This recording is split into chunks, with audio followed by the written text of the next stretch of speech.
BFM Business, l'hebdo des PME, présenté par Jeanne Baron.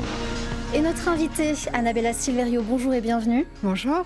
Vous êtes associée dirigeante du cabinet d'Interactive, société dont nous allons parler aujourd'hui, spécialisée dans l'intelligence relationnelle. Oui. Alors c'est justement très intéressant parce que j'aimerais tout d'abord en préambule qu'on se parle de ce qu'est cette intelligence relationnelle. On en entend beaucoup parler en ce moment dans les entreprises.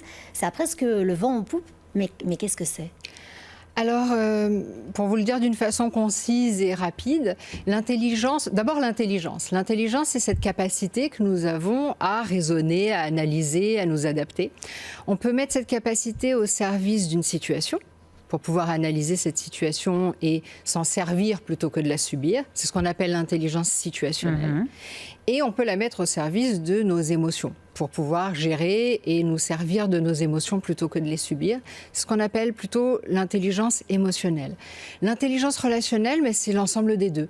C'est à la fois l'addition, la juxtaposition et l'interdépendance de ces deux intelligences. D'accord. Alors très concrètement, comment est-ce que ça va se matérialiser à la fois dans notre vie de tous les jours, mais aussi dans le travail ? Ça, j'aimerais qu'on en parle. Alors, dans la vie de tous les jours, d'abord, je vais profiter de l'occasion pour remercier les gens qui nous font confiance et qui travaillent avec nous. Mais dans la vie de tous les jours, je crois que trop souvent, les dirigeants, les managers, les gens des ressources humaines ont une tendance à regarder ces compétences et ces intelligences d'une façon séparée. On va par exemple vous former à des techniques, des méthodes, et vous demander de les calquer, de les appliquer, sans forcément tenir compte de ce que vous ressentez, de ce que vous êtes, de votre style, de votre région et de votre liberté tout simplement. Ou alors, on va vous former à gérer vos émotions, à les verbaliser, en oubliant parfois la vraie situation que vous vivez et vos objectifs à atteindre tout simplement. Alors, c'est dommage parce que l'un sans l'autre empêche les gens de montrer leur talent. Oui, et ce talent, c'est vrai qu'il ne faut pas passer à côté. Aujourd'hui, on est dans une société où tout le monde a un avis sur tout, est expert de tout, avec notamment l'ère du coaching qui se démocratise en quelque sorte. Quel est votre avis là-dessus ? Est-ce qu'on peut être expert de tout avec cette intelligence relationnelle ? Alors, moi, mon avis, c'est qu'il y a effectivement beaucoup d'experts et beaucoup de spécialistes. Alors, il y a les experts, les spécialistes de comment se comporter avec les hommes, avec les femmes, avec les jeunes, avec les dirigeants, avec les journalistes. Moi, je préfère ne pas regarder les gens comme ça. Vous voyez, parce que nous, par exemple, nous sommes deux femmes ici sur le plateau. J'espère que vous partagez mon avis sur le fait que nous ne sommes pas que ça.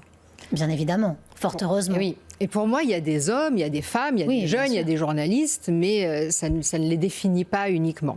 Et on peut avoir le même raisonnement sur les situations. Alors, il y a la vente.